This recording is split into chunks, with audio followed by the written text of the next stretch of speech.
सबसे पहले गए सप्ताह में जो दुखद घटना घटी है, हमारे जया आंटी के डैडी और राजेंद्र साहब के दामाद दोनों का देहांत हुआ। प्रभु ने उनको अपने पास बुला लिया, कारण कुछ भी हो, लेकिन वो दोनों प्रभु के पास गए। इसलिए सबसे पहले उनको हम श्रद्धांजलि देंगे। मैं उनके लिए परमेश्वर से प्रार्थना करता हूँ, दोनों आत्माओं को परमेश्वर शांति दे। उसी के साथ आज विशेष दिन है, आज माता मदर संडे है। हम अगले संडे मनाने वाले हैं, इसलिए आज के डेट के हिसाब से मैं सब माताओं को माता का अभिनंदन करता हूँ और उनको शुभकामनाएं देता हूँ। आज के मनन के लिए जो शास्त्र वक्त चुना गया है वो है मत्ती रचित सुसमाचार उसका 10वां अध्याय और 26 से लेकर 30 तक हमने पढ़ा। उसमें वचन जो 28 है, उस वचन को मैं दोबारा एक वचन पढ़ना चाहूँगा, तो उस वचन के ऊपर हम मनन करने की कोशिश करेंगे। परमेश्वर उस वचन से हमें आवाज़ मार्गदर्शन नहीं सुनी। बाबू नामोचा इशारा आया कि आवाज़ आता है, और मेरी आवाज़ नहीं जाने वाली तो hello hello, praise the lord, praise the lord. 28वां वचन इस प्रकार है, जो शरीर को घात करते हैं पर आत्मा को घात नहीं कर सकते, उनसे मत डरना, पर उसी से डरो जो आत्मा और शरीर दोनों को नरक में नष्ट कर सकता है। ये प्रभु का वचन है। और वचन में जाने से पहले हम सबसे दुआ कर लेते हैं। पवित्र परमेश्वर पिता, मैं उद्धारकर्ता नाम से धन्यवाद करता हूँ प्रभु जी, तेरे एक बार प्रभु जी तूने ये मौका दिया, मैं तेरे वचन का प्रसार करूँ प्रभु जी। और प्रभु जी मेरे द्वारा तो प्रभु हमको आज वचन सिखाने वाला है, इसलिए प्रभु जी तेरा धन्यवाद करता हूँ प्रभु जी। विशेष कर मांगता हूँ प्रभु जी, मेरे मुख के ऊपर प्रभु जी तेरा पहरा बेटा प्रभु जी, मेरे ज़ुबान पर तेरा निरंतर रहने दे, मेरे बुद्धि पे प्रभु जी तेरा निरंतर रहने दे, मुझे तू अपने साथ रख। और जो भी मैं कहूँ प्रभु जी, सिर्फ और सिर्फ तेरे महिमा के लिए को ऐसा तो होने दे। ये छोटी दुआ मेरा उद्धारकर्ता ईसा मसीह इसके नाम से मांगता हूँ, सुनो ग्रहण करने देता, आमीन। आज के वचन में हम सबसे पहले जो उसका हेडिंग है, किससे डरे। वचन बात है कि हम डरे तो किससे डरे। और सबसे पहला 26वां वचन है, इसलिए मनुष्य से मत डरना, क्योंकि जो कुछ ढका नहीं जो कि खोला नहीं जाएगा। सबसे पहले मनुष्य से नहीं डरना। डरना है तो किससे डरना है, तो हमको आज परमेश्वर सिखाएगा कि हमको डरना किससे है और हमें किससे नहीं डरना है। जो शरीर को घात करते हैं पर आत्मा को कुछ नहीं कर सकते। जैसा कि मैं अय्यूब का एक उदाहरण आपके सामने रखूंगा। अय्यूब को शरीर को, उसके संपत्ति को, उनके बच्चे को, उनको सबको शैतान घात कर सका, लेकिन आत्मा को हाथ नहीं लगा सका, क्योंकि वो परमेश्वर का है। और वो अधिकार सिर्फ अकेले परमेश्वर के पास है कि आत्मा का घात करके नरक में तुमको डाल सकता है। वो अधिकार न शैतान में है, न तुम्हारे में है, न मेरे में है, क्योंकि मनुष्य से मनुष्यों में ये अधिकार नहीं है। इसलिए पहला वचन कहता है कि आप मनुष्य से मत डरो, लेकिन डरो तो परमेश्वर से डरो, क्योंकि जो परमेश्वर है, जो आत्मा और शरीर दोनों को नरक में नष्ट कर सकता है, जो परमेश्वर है। इसलिए आज हमको डरना है तो परमेश्वर से डरना है, बाकी हमको मनुष्य से कभी डरना नहीं। मनुष्य को जो लोग डरे, जो लोगों ने मनुष्य की सुनी, वो अच्छे नबी, अच्छे संदेश थे, जिनको के प्रभु के सामने उनको प्रभु का प्रोत्साहन करना पड़ा। उनको प्रभु के सामने जाते तो उनको तकलीफ हुई, क्योंकि उन्होंने लोगों का सुना, लोगों का प्रेशर उनके ऊपर आया। कि जैसा कि हमारे इसमें कभी तो लिखा है, प्रोग्राम में हम कुछ करते हैं, घर को प्रोग्राम है और प्रोग्राम चालू हो रहा है, बहुत सारे हमारे VIP आए वाले हैं, और जब बाहर की VIP आ जाते हैं, जब चर्च की VIP को थोड़ा सेकंड स्थान मिल जाता है, थोड़ा सा, क्यों तो ये तो अपने श्लोक है, कभी आते, लेकिन वो कब आएंगे, उन्होंने आते, इन्होंने आए, तो चालू कर दो प्रोग्राम। 500 साहब आते रहते हैं, जब भी बच्चों को गाने बोलो नहीं तो काम चालू कर दो। लेकिन ये जो कि परमेश्वर का काम है, और जो परमेश्वर की आज्ञा जो होती है, वो आज्ञा के विरुद्ध हम अगर जाते हैं तो हम कुछ भी करते हैं तो हम पाप में गिर जाते हैं। हम उसके क्रोध के धनी हो जाते, उसके शाप के धनी हो जाते। इसलिए पहला ही वचन कहता है कि मनुष्य से ना डरो, डरो तो परमेश्वर। उसके लिए एक उदाहरण है, पहला पत्रस 2:17 है। पहला पत्रस 2:17 उसमें लिखा है कि मिला किसको? पहला पत्रस 2 सबका आदर करो, भाइयों से प्रेम रखो, परमेश्वर से डरो, राजा का सम्मान करो।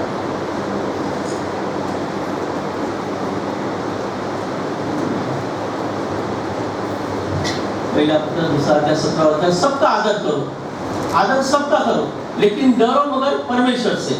डरना है तो परमेश्वर से डरना है, बाकी किसी से डरना नहीं है। तो उसके लिए जो हमारे पहले राजा, जो शाऊल राजा की एक छोटी सी कहानी मैं आपके सामने रखना चाहूँगा। क्यों तो जो अपने जो इजरायली को परमेश्वर ने मिस्र से छुड़ा के लाया, फरौन के हाथ से छुड़ा के लाया, मूसा को लीडर बनाया, हारून को लीडर बनाया, उनके द्वारा उनको छुड़ा के लाया, उनको सब कनान देश में रहने। लेकिन वो लोग खुश नहीं थे। इतना लाने के बाद भी लोग क्या बोलते, उनका राजा कौन था? यहोवा था। यहोवा परमेश्वर जो खुद है, जो कि तुमको कोई घटी नहीं होगी जब तुम चल रहे हैं। तो तुम जो वर्णन किया गया है कि आपका खंबा छांव के लिए, जो कि तुमको आकाश से प्रभु से छाव देता है, तुमको लेके चलता है, तुमको जा रहा है, समुद्र को 2 भाग कर रहा है, तुमको लेके जा रहा है। लेकिन फिर भी तुमको तुम्हारे पे शासन करने वाला होना चाहिए, तुमको राजा होना चाहिए। और शामुएल से लोगों ने बोला कि हमको राजा दे। शामुएल को थोड़ा गुस्सा आया कि शामुएल बोला कि भाई तुमको इतना, तो परमेश्वर तुम्हारे साथ होते हैं, तुमको एक मनुष्य की क्या जरूरत है जो कि तुमको राजा की जरूरत है। लेकिन परमेश्वर बोला ठीक है ना, उनको राजा था, राजा उनको दे दे। तो शाऊल का चुनाव परमेश्वर ने किया और शाऊल को राजा बनाकर परमेश्वर ने उनको दिया। फिर शामुएल के द्वारा उसका अभिषेक हुआ। परमेश्वर ने बताया कि ये इनके लिए ये राजा है और इसका अभिषेक कर। और शाऊल का अभिषेक होने के बाद शाऊल को शामुएल ने एक बात कही कि आज के बाद 7 दिन के बाद, 7 दिन के बाद तुम क्या करना? होम बलि और भेंट बलि का चढ़ाना।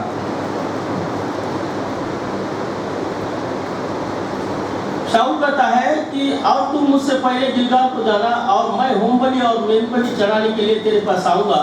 तू 7 दिन तक मेरी बाट जोतते रहना, तब मैं तेरे पास पहुंचकर तुझे बताऊंगा कि तुझको क्या करना है। तो गिलगाल में जाना है और वहाँ होम बलि ये चढ़ाना है, लेकिन मेरा वेट करना है कि शामुएल परमेश्वर का दास है। शामुएल कहता है कि जब मैं आऊँगा और मैं बताऊंगा तुझे क्या करना है। तो उस आज्ञा के अनुसार शामुएल गिलगाल में चले जाता है। जाने के बाद वो शामुएल की 7 दिन रास्ता देखता है। 7 दिन तक शामुएल आते ही नहीं। 7 दिन तक वो रास्ता देखने के बाद वो शामुएल से ठहराए हुए समय आता 7 दिन तक बाट जोतते रहा, परंतु शामुएल गिलगाल में ना आया और लोग उसके पास से इधर उधर होने लगे। जो लोगों को सामने बुलाया था, जो लोग जमा किए थे, वो इधर उधर होने लगे। तब शाऊल ने कहा होम बलि और मेन बलि मेरे पास लाओ। तब उसने होम बलि को चढ़ाया। जो ही होम बलि को चढ़ा चुका तो क्या देखता है कि शामुएल आ पहुंचा है। अभी आगे का क्या करना है शामुएल बताने वाला था, लेकिन तू होम बलि का क्या, तू क्यों चढ़ा है शामुएल में? क्यों? तो लोग इधर उधर जा रहे थे। तुमने सुना किसका? लोगों का। तुमने जो परमेश्वर का नबी है शामुएल है, शामुएल की बात तो तुमको सुनना है, तुमको लोगों से लेना देना नहीं। पहले वचन कहता है मनुष्य से मत डरो।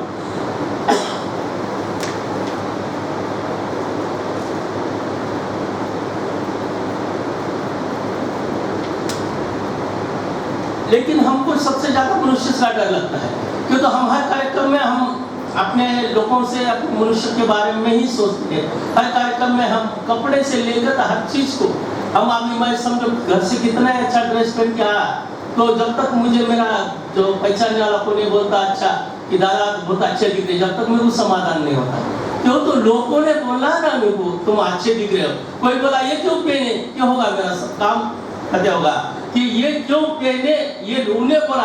अरे मैं मेरा एक 10 मिनट में मेरे आईने में खड़ा हूँ, कपड़े पहना हूँ, तैयार हुआ हूँ, सब कर कर मैं आ रहा हूँ, तो मैं मेरी चॉइस है ना, अपनी कोई चॉइस है। लोग क्या कहेंगे, लोगों की चॉइस के ऊपर जो चलते हैं, और वो लोग जो के हमेशा कहा जाता है कि तुम लोग की मत सोचो। लोग कहते हैं कि हमको दुनिया के साथ चलना है, दुनिया के साथ नहीं, परमेश्वर के साथ हमको चलना है। और परमेश्वर के साथ चलने के लिए आदमी को, जैसा कि बोलते हैं कि मरी हुई मच्छी बहते पानी साथ बह जाती है, लेकिन जिंदा मच्छी बहते पानी साथ नहीं बहती, वो तीर पानी काटती ऊपर चढ़ती है। उसी तरह मसीह लोगों को परमेश्वर का सुनना है, लोगों का नहीं सुनना है। लेकिन शाऊल ने क्या किया है, लोगों का सुनकर लोगों ने तो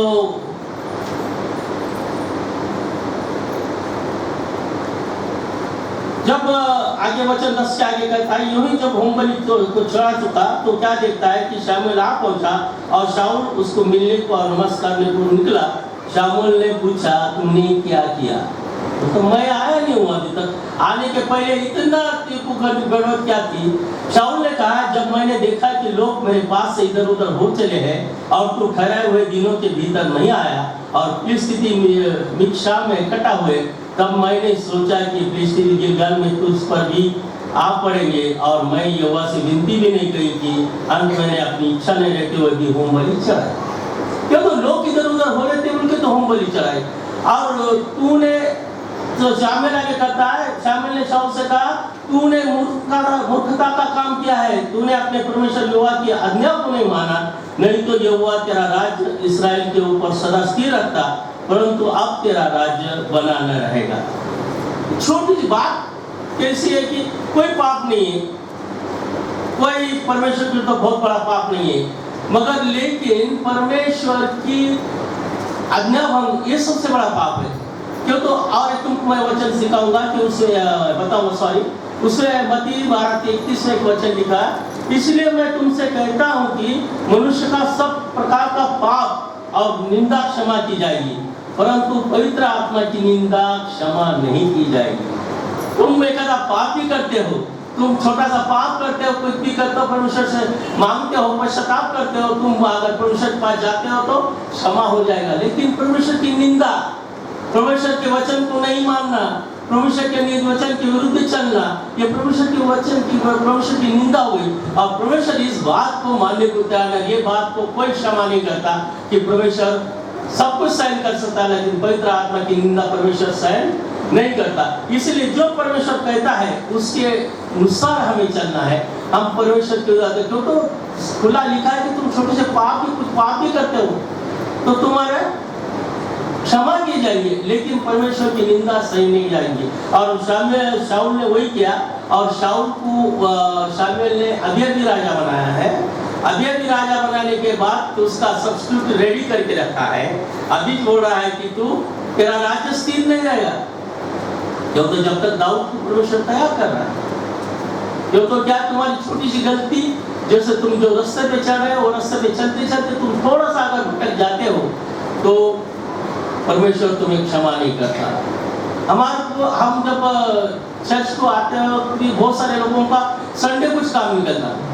अब मैं भी एक सोसाइटी के चलना साहब रविवार की छुट्टियां में बाहर गए था, नाज होगा वो तो जिस दिन हफ्ते में एक बार परमेश्वर के पास जाने का, उस दिन ही लोगों को बहुत गड़बड़ रहती। और उस दिन हर एक का काम निकलता है कि आज संडे को तुम हमारे पास आओ, आज संडे को ऐसा है वैसा है। और हम कभी कभी मजबूरी में चर्च को डुबा के हम उस काम को जाते हैं। हम जब चर्च को नहीं आते, अब हम जब नहीं आते तो मानो लोग क्या कहेंगे ये बात को कोई इंपॉर्टेंस नहीं रखता, लेकिन उसका दिल उसको जरूर खाता। जो रेगुलर चर्च वाला है वो उसका पश्चाताप होता है, दिन भर उसका वो हफ्ता अच्छा नहीं जाता। उसको वो लगता है कि मैं परमेश्वर को एक हफ्ते में आज तो मिलता हूँ और आज मुझे मिलना नहीं हुआ। आज मेरे लोग आते हैं, परमेश्वर के बच्चे वहाँ आते हैं, मैं सबको मिलता हूँ, और आज ये मेरे का मौका मेरे हाथ से चला गया, आज मैं मिला नहीं। 2 हफ्ते होने के बाद ऐसा लगता है कि हम महीने के बाद चर्च को जा रहे हैं, क्या जा रहे हैं। इसलिए परमेश्वर का जो आकर्षण हमारा है वो परमेश्वर के साथ ऐसे ही रहने दो।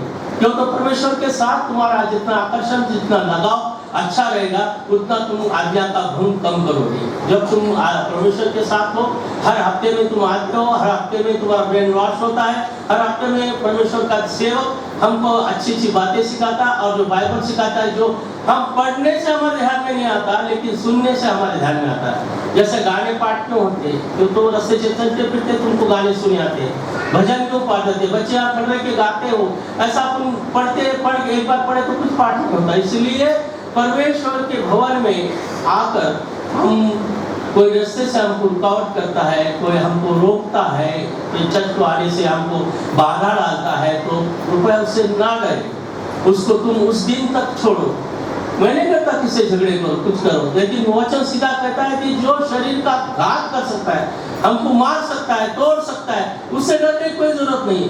क्यों? तो वो तुम्हारे शरीर के हद तक सीमित है, उसकी कैपेसिटी वहां तक ही है, उसके आगे तुम्हारे आत्मा को हाथ नहीं लगा सकता, तुम्हारे आत्मा को कुछ नहीं कर सकता। और पवित्र आत्मा तो परमेश्वर का है, और वो परमेश्वर का वो तो आगमन है, वो कुछ मरता नहीं है। शरीर मर जाता है, चले जाता है, मिट्टी का है, मिट्टी में चले जाता है, आत्मा को। लेकिन हम अगर गलत रास्ते से गए, हमारे आत्मा को हम भटकाने लगे और हमारे से लगे, तो हमारा आत्मा परमेश्वर नरक में रह सकता है, मतलब हमारे आत्मा का भी घात हो सकता है। इसलिए परमेश्वर से डरे, मनुष्य से बिल्कुल न डरो। आज का वचन हमें सिखाया जा रहा है। दूसरा एक उदाहरण तुमको मैं मूसा का दे रहा हूँ, जो कि मैं हमेशा बोलता हूँ, मेरा वो टॉपिक हमेशा बोलता हूँ कि जब ये लोग इसराइली लोग इसराइल से लोग जब कनान में जा रहे हैं, मिस्र से, जब वो प्यासे हैं, और जब प्यासे तो उन लोग मूसा से पानी मांगा कि हमारे बाल बच्चे प्यासे हैं, हमारे जानवर प्यासे हैं, और हमको यहाँ पीने को पानी नहीं, तो हमको वहाँ से लेकर आया, तो हमको वहाँ से क्यों लाया, कि वहाँ कब्रिस्तान नहीं थी क्या, फला फला बहुत कुछ बोलते थे। वो लोगों का बोलते कैसा था, आपने यहाँ बोल रहे था, अपने यहाँ भी बहुत भारी भारी गला करे, कुछ में बोलते ऐसा, तो मैं सुनता तो उनको बोलता कि दादा तुम जानबूझ के हमारे तक ध्यान नहीं देते, तुम ऐसा नहीं करते। वो तो अपन परमेश्वर को बोलते हैं, अपने नजीक के लोगों को बोलते हैं। वैसा इसराइली लोगों का एक था कि जरा उसको कम ज्यादा हुआ कि उनका शुरू हो जाता था। तो गिनती की किताब उसका 20वां अध्याय और 8वां वचन हम देखेंगे।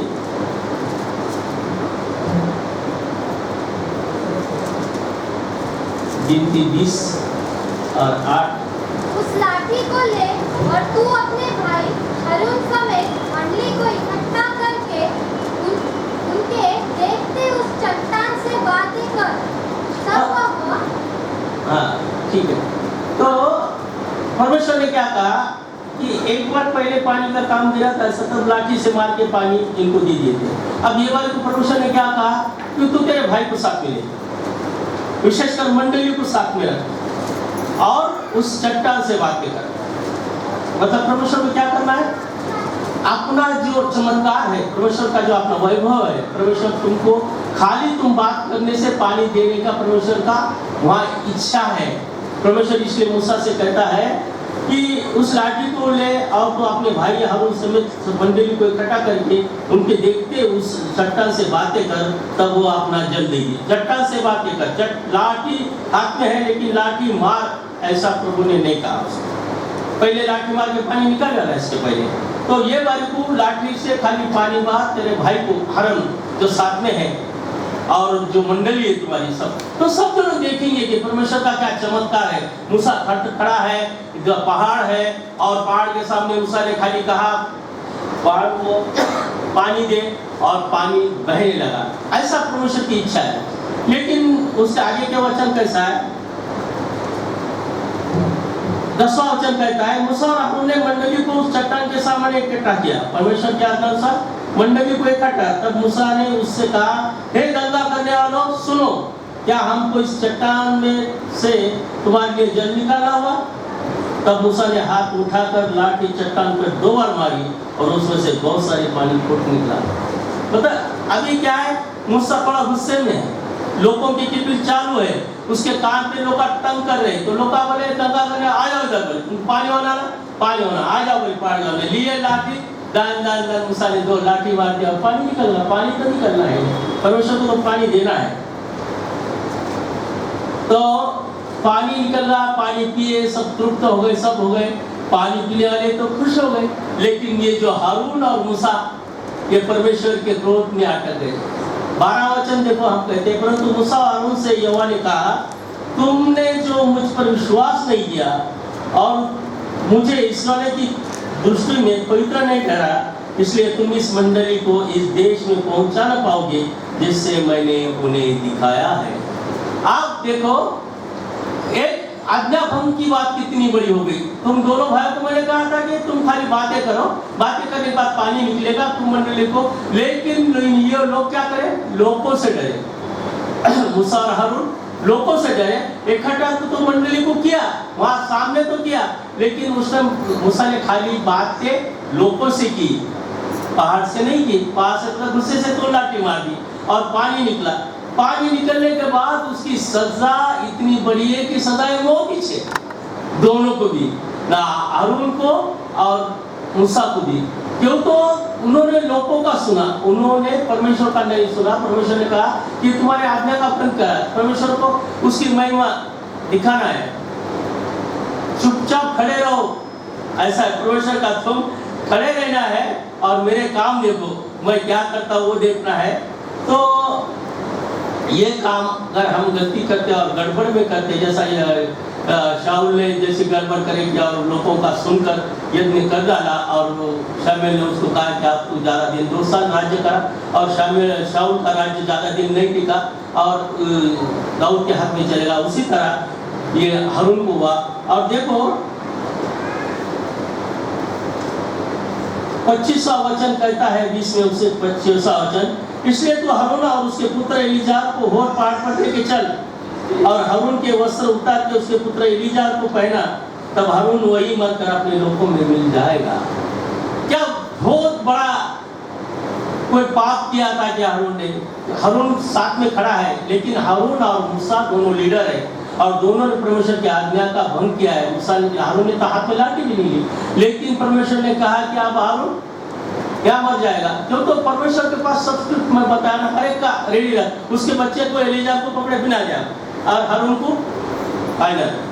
हारून को मरने के बाद कुछ दिन के बाद व्यवस्था में आगे हम जाते हैं तो मूसा को भी परमेश्वर ने वहां मार डाला, और उनका कोई जो कि गलती नहीं, उनकी गलती है कि उन्होंने पवित्र आत्मा की निंदा की है, मतलब पवित्र यहोवा के आज्ञा का उन्होंने भंग किया है। क्योंकि तो हमको वही करना है जो कि जैसा कि हमारे 10 आज्ञा दी है, हर आज्ञा हमको दी है, उस आज्ञा का हमको भंग नहीं करना है। तुम छोटी मोटी गलती, छोटी छोटी बातों को जो कि अभी मैं पास्टर नहीं हूँ इसलिए जाके बड़ी बड़ी बातें नहीं कर सकता।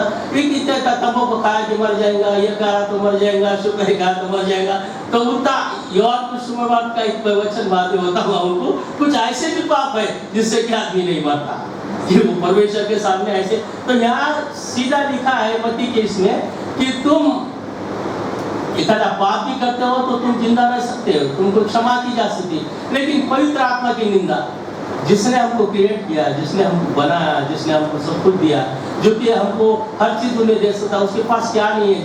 जब हमको बनाया, जब हमारे को हम बनाया तो हमारे साथ ही सृष्टि बनाई, हमारे साथ खाने पीने का सब अरेंजमेंट उन्हें करा, तो उसके आज्ञा का भंग नहीं करना।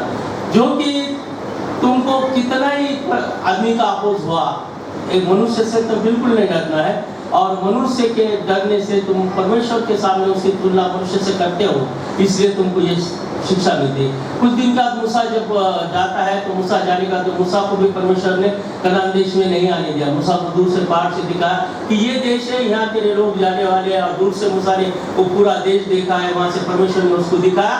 और सबसे भी बड़ी बात तो सबसे बुरी बात लगती है कि वचन में लिखा है कि मूसा को वहाँ गाड़ा गया उसको, लेकिन उसके आगे तक कब्र का पता नहीं। इस्राएल में जब लोग घूमने को जाते हैं ना, ये इसका नमक का खंभा देखते हैं, दाऊद को देखते हैं, सब देखते हैं, कब्र को देखेंगे, सब देखेंगे, लेकिन मूसा की कब्र को देखने को नहीं मिलेगी। इतनी बड़ी सजा, इतना गलत क्या? खाली परमेश्वर के वचन को, आज्ञा का उल्लंघन करने के बाद मनुष्य की ये जब मूसा जैसे बड़े नबी की हालत हो सकती है, तो हमारी क्या हालत होती है? हम सोचते हैं कि परमेश्वर हमको क्या सजा देगा, परमेश्वर हमको क्या सजा देगा, लेकिन परमेश्वर सजा देने के एक अलग अलग ढंग रहते हैं। हम बीमार गिर जाते हैं, हमारी उन्नति रुक जाती है, हमारी कैसे प्रगति नहीं होती, हमारी इनकम में घटी हो जाती है, हमारे इनकम बंद हो जाता है, हम प्रभु से भीख मांगने लगते हैं। हम ऐसा होने के बाद भी हमको कुछ नहीं मिलता, जब समझ लेना कि हमारी कुछ आज्ञा भंग हमारे से हुआ है। फिर तो दुनिया में लोग बोलते सब इतना कमा रहे, वो इतना कमा रहे, इन्हें कमा रहे, वो लोग कमा रहे, तुम क्यों नहीं कमा रहे? लोगों को तो आदमी नहीं मिले, लोगों के पास तो इतनी जॉब की जरूरत है, स्किल के बहुत जरूरत है, लेकिन तुम्हारे पास नहीं हो रहा है। क्यों नहीं हो रहा? तो अपने आप को हम पूछेंगे, हम हर एक को, क्योंकि हम इतने पवित्र नहीं कि हमारे से गलती नहीं हो सकती ऐसी, लेकिन हम अपने आप को आज पूछेंगे कि परमेश्वर तू हमको बचा। हम हमारे समय प्रार्थना करके बोल सकते परमेश्वर तो मैं इतना पवित्र नहीं हूँ, मैं इतना परफेक्ट नहीं हूँ, मैं इतना ये नहीं हूँ कि तेरे आज्ञा को मैं जाने अनजाने में मेरे से अगर आज्ञा का भंग हो रहा होगा तो परमेश्वर मुझे क्षमा कर। जो कि जाने अनजाने में तुम्हारे से भंग होगा और तुमने पश्चाताप किया तो जरूर माफ किया जाएगा, लेकिन जानबूझकर अगर तुम कुछ पाप करते हो या आज्ञा भंग करते तो क्षमा नहीं किया जाएगी। तो हारून और मूसा की मृत्यु होने के बाद मैं एक और उदाहरण तुमको दूंगा, जो कि ये मरकुस 10:48-40 मत्ती अंधा उसकी खाली में उसको दिखाना है मेरे को, खाली वो जो अंधा है बहुतों ने उसे डांटा हाँ कि चुप है, हाँ और वो और भी पुकारने लगा हाँ। कि हे दाऊद की संतान मुझ पर दया कर। अपने को कि इसमें देखना क्या है कि ये जो अंधा है सड़क के किनारे बैठा है, भीख मांग रहा है,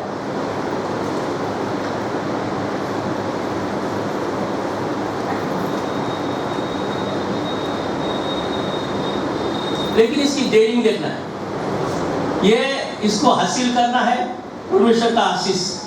वो जानता है कि इस रास्ते से ईसा मसीह जा रहे हैं और वो जो से पढ़ रहा है दाऊद की संतान, ए दाऊद की संतान, तो जैसा सिक्योरिटी रहती ना, कोई भी लीडर जाता है तो कोई आवाज ओ सर अपन बोले तो बोलते बाजूला सरकाओ, नंतर बोला तुम्ही तो पवडगा आवाज ऐसा लगा। वैसे शिष्य भी वैसे थे, वो स्त्री भी आई या कुछ भी आए तो उसके ऊपर बहुत भीड़ गिरती थी तो उसको हटाते थे, किसको ये कर, लेकिन ये अंधा इतना जबरदस्त था, उसने किसकी सुनी नहीं, वो घुसा, वो जाके परमेश्वर की नजर में आया और परमेश्वर ने फिर उसको देखकर उसे बुलाकर और लोगों से उस अंधे को बुलाकर उसे कहा ढाढ़स बांध उठ, वो तुझे बुलाता है। फिर लोगों ने बोले कि बात परमेश्वर ने खुद आना दिया, इस से नहीं उसको इधर लाओ मेरे पास। तो जो कि अपनी जिद है और हम परमेश्वर के पीछे है, अगर हम परमेश्वर के रास्ते पे है और कोई अगर हमको उसे हटाना चाहता भी है तो हम अगर रास्ते में अगर पक्के हैं तो हमको कोई रोक नहीं सकता। आखिर में जब परमेश्वर की नजर हम पर गिरेगी, परमेश्वर हमको जब देखेगा तो परमेश्वर हमको खुद बुला लेगा, और जब हमको परमेश्वर बुलाएगा तो हमारे हर काम का हल हमारा हो जाएगा। हमारे को जैसा कि उसको दृष्टिदान परमेश्वर ने दिया, हमको और कुछ दान है जो कि हमारी कुछ इच्छा है, हमारी कुछ जरूरतें हैं तो परमेश्वर पूरी कर सकता है, लेकिन हमको यही करना है कि एक तो वचन को परमेश्वर की आज्ञा का भंग नहीं करना है और परमेश्वर के पीछे चलने की जो जिद है उसको नहीं छोड़ना चाहिए, हटना चाहिए नहीं।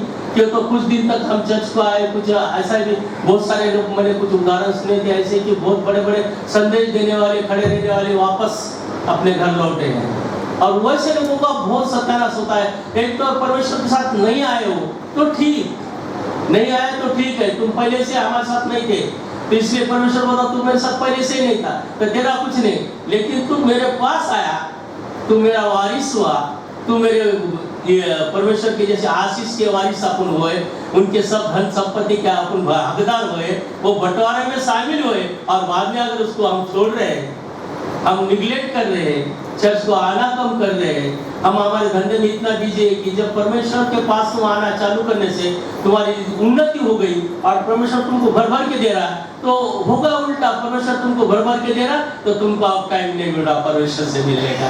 तो ऐसा बहुत सारे लोगों का ऐसा होता है।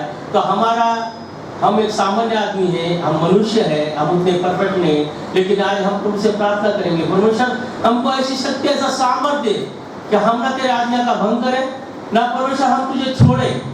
हम जब तक जिंदा है, मरे तक प्रकाश वाक्य जैसा दोष है, मरे तक हम उसके विश्वास में रहेंगे और मरे तक हम उस परमेश्वर के चरणों में रहेंगे, ताकि मरने के बाद हमारे वो बेनिफिट मिलेगा। मरने के बाद हमारे आत्मा को परमेश्वर स्वर्ग में ले चलेगा, वो हमारे को साथ में रखेगा।